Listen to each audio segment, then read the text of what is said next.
490 BC, by order of the Persian King of Kings, Darius I, Admiral Datis and General Artaphornes led a massive fleet, straight for Marathon. Their goal wasn't just conquest, it was a sentence of execution. Resistance will be crushed. Late that summer, over 600 ships carrying 25,000 infantry and 1,000 cavalry landed on the shores of Marathon. Datis camped right on the beach, where the open plains allowed the Persians to deploy their deadliest weapon, the cavalry.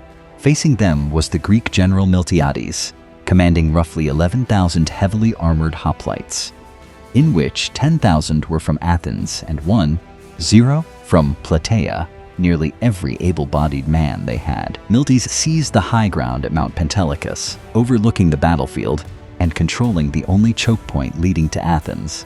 Desperate for help, he sent a messenger running on foot for over 150 miles to Sparta. But the Spartans were observing a religious festival. They could not march. Athens was on its own.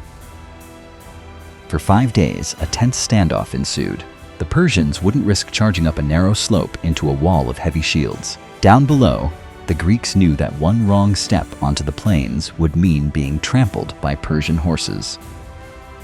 Then, suddenly, Miltiades noticed something. The Persians were loading their horses back onto the ships, sensing a fleeting opportunity. Miltiades knew this was the moment. He gave the order to attack. To avoid being outflanked, he stretched his battle line to match the Persians.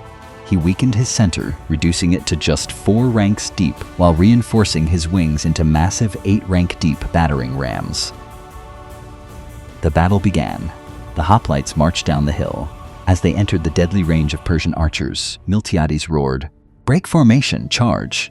Thousands of bronze-clad warriors sprinted forward. To the Persians, it was madness, but by rushing into the kill zone, the Greeks rendered the Persian arrows completely useless. The two armies collided with a deafening crash of bronze and iron. In the center, the elite Persian troops began pushing the thinned-out Athenian line back. To the Persians, the Greek formation was crumbling. Victory seemed certain, but they were wrong. On the wings, the reinforced Greek flanks shattered, the lightly armed Persian conscripts sending them fleeing. Instead of chasing them, the Greek wings turned inward, striking the flanks of the Persian center. Miltiades' death trap was officially sprung.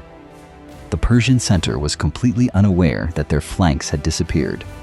Attacked from the front, left, and right, their formation collapsed into total chaos.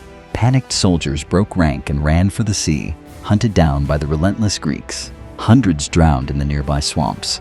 The Greeks had won, losing only about 200 men compared to 6,400 dead Persians. But looking out to sea, Miltiades realized the nightmare wasn't over.